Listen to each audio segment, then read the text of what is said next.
5 Vampire Myths from Around the World. Myths and legends of vampires or similar beings go back hundreds and even thousands of years, so it's no surprise that many cultures have their own version. In the past, we covered Aztec vampires, the Cihuateteo, and the vampires of Scotland, the Beothán Sith, but those barely scratch the surface of all the vampire mythology throughout history. So, here are 5 more. Jiangshi, the Chinese hopping vampire. Around 1788, Chinese scholar Yuan Mei wrote a book entitled What the Master Would Not Discuss, the master being a reference to Confucius. The book was a collection of 746 short stories that had previously been orally passed through generations and ranged in topics from the supernatural to sex and corruption. Yuan Mei wrote that a person contained multiple souls in their body, 3 good Huns and 7 evil Paws. When someone died, their Huns exited their bodies, leaving only the evil Paws, which could convert the corpse into a Jiangshi.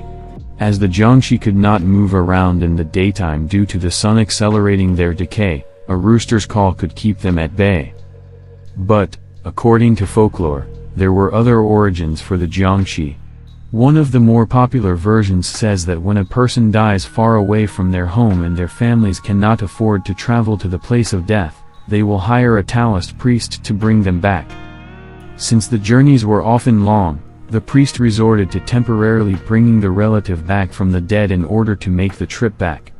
Depending on how long it took the priest to travel, these corpses varied in appearance. Some were indistinguishable from a live person, while others appeared to be rotting.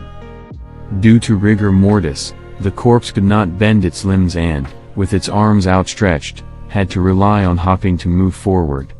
Once brought back to their home, the Taoist priest laid the corpse to rest. Another origin says that anyone who died a violent death or committed suicide would return as a Jiangshi at night. These Jiangshi were much more violent and actively sought out living creatures to drain them of their life force. As opposed to the vampires who drain a person's blood, the Jiangshi drained them of their qi, or life force, until they died. These Jiangshi were often depicted with long white hair, sharp long nails, rotting flesh, and a greenish-white skin tone due to a fungus or mold. In some legends, the Jiangshi could be stopped by writing a sealing spell on a yellow paper talisman and placing it on their foreheads. But some Jiangshi can drain enough qi and become powerful enough to the point where the talisman will no longer work. As the decades went on and more stories were told of the Jiangshi, they evolved to have a thirst for blood and are now often depicted with fangs. During the late 20th century, Jiangshi became popular villains in Chinese films. Their powers, origins, and weaknesses changed or were altered based on what the movie needed, further diluting the original myths. Vrkolakas, Greece. Like the Jiangshi, the stories and legends of the Vrkolakas have changed throughout the centuries, and like the Jiangshi, the Vrkolakas are not known to drink blood. Instead, they were said to eat flesh, specifically the liver of their victims. Way back in 1645, Greek scholar Leo Allatius claimed that anyone who was evil or wicked, as well as having been excommunicated by a bishop, could become a Vrkolakas upon death. Their bodies would swell up, causing all their limbs to distend, yet the bodies were hard to touch. Anyone who looked upon the creatures would die of fright, but if they spoke to them, the Vrkolakas would disappear. It was believed the devil controlled the Vrkolakas, allowing them to walk around day and night and using them to spread disease through small villages. As the stories were so closely tied to religion, the only way to destroy a Vrkolakas was with prayer or fire. After gaining the bishop's approval, villagers could exhume the body on a Saturday, as that was the Vrkolakas' day of rest, and pray until it dissolved. If that didn't work, the body would be cremated. As the centuries went on, the myths of what a Vrkolakas could and couldn't do changed. They gained the ability to haunt villages like ghosts but were unable to cross salt water. They lost their swollen appearance and, in some stories, shared traits with werewolves. Werewolves themselves could become Vrkolakas hybrids upon death. Some Vrkolakas could kill their victims by sitting on their chests in the middle of the night before feasting on their bodies. This is a trait often associated with sleep paralysis demons in various myths throughout history. What created Vrkolakas also changed: anyone who wasn't properly buried, violent deaths or suicides, stillborn children, those who ate the flesh of a sheep after it was killed by a wolf, and even if a black cat passed over a dead body, were all incidents that could create a Vrkolakas. Today, stories of the Vrkolakas have evolved to contain many aspects of other supernatural creatures, such as werewolves, revenants, incubus, zombies, etc. Like many of those creatures, belief in the Vrkolakas has also diminished, for now. Los Biembians, Bahoruco Mountains, Dominican Republic. In the Bahoruco Mountains of the Dominican Republic, there are said to be groups of wild beasts that hunt at night. According to legend, these groups were once slaves who escaped their Spanish captors. Although there isn't a lot of information on the zombies, stories tell us that after a couple of groups of slaves escaped, they had no choice but to hide out in the Bahoruco Mountains. As time went on, they began to transform into monstrous creatures with sharp teeth and long claws, which helped them become more agile. The Biembians were said to only go out hunting at night, jumping from tree to tree, and over time, they developed a taste for human entrails.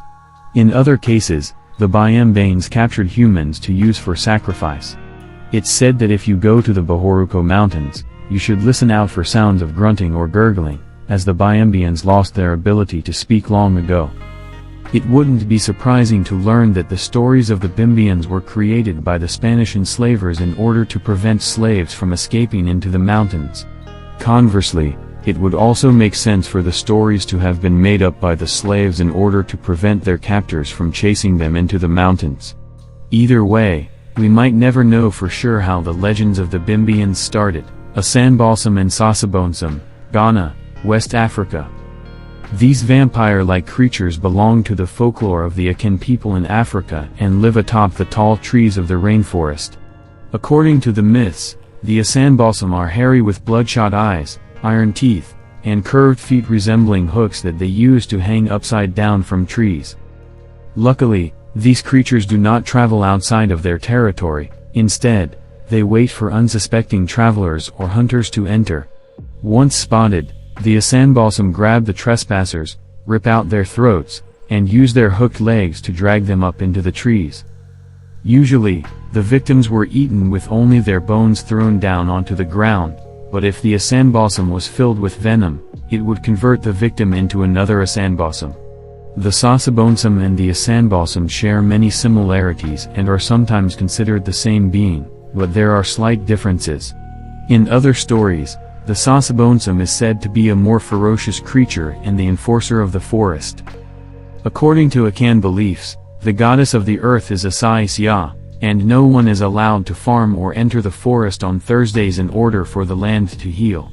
If one chooses to disobey the rules, the Sasabonsum is sent to deal with them. This creature, some believe there is only one immortal Sasabonsum, resembles the Asanbalsam but also has a snake-like tail, large bat wings spanning up to 20 feet, and large pointed ears. Once the Sasabonsum identifies its prey, it will usually stalk them for some time, even toying with them if they're bored. Using its tail, the Sasabonsum will tap the shoulder of its target from behind multiple times for fun. When the Sasabonsum feels like it, it will drop down, envelope the victim, and use its teeth to drain them of their blood. After the victim is drained, the Sasabonsum leaves the body for other animals to eat. Other stories say the Sasabonsum leaves the body so its children can eat it. These children happen to be the Asanbalsam, Brahma Parasha, Brahma Rakshasa, Rajasthan, India. These vampires are often considered demons or demon-vampire hybrids, making them extremely violent and bloodthirsty. According to Hindu mythology, Brahmarakshasa were once religious teachers and scholars who used their knowledge for evil or committed acts of pure evil. After their deaths, they returned to the land of the living as these demonic creatures. When night falls and the Brahmarakshasa goes out to hunt, they wear the intestines of their previous victims on their heads while carrying their empty skulls. Upon finding a new victim, They'll attack and bite them in the neck until blood starts flowing out. The Brahmarakshasa fill their skull cup with the new blood and drink from it, dancing around as their victim dies. Once dead and drained of all blood, the Brahmarakshasa rip open their victim's skull, eat their brains, and place their intestines around their neck as a trophy.